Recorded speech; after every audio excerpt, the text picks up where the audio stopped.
கர்த்தருடைய பரிசுத்த நாமத்தினாலே இதை பார்த்து கொண்டிருக்கிற யாவரையும் ஜே ஷைலா சேனல் மூலமாய் உங்களை வாழ்த்தி வரவேற்கிறேன். 1 கொரிந்தியர் அதிகாரம் 13 வசனம் 10.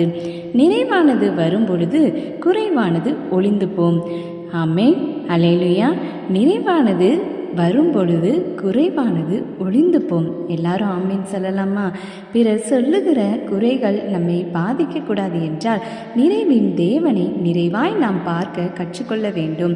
அவர் நம்முடைய வாழ்வில் வரும்பொழுது குறைவுகள் எல்லாம் நிறைவாய் மாறும்.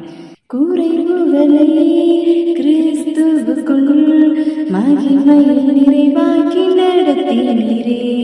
என் குறைவுகளை கிறிஸ்துவுக்குள் மகிமையில் நிறைவாக்கி நடத்தினீரே. அதற்கு நன்றி, உமக்கு நன்றி, முழு மனதுடன் சொல்கின்றோம். ஆமென், ஹல்லேலூயா. கர்த்தர் உங்களையும் உங்கள் குடும்பங்கள் யாவரையும் ஆசீர்வதிப்பாராக. May God bless you.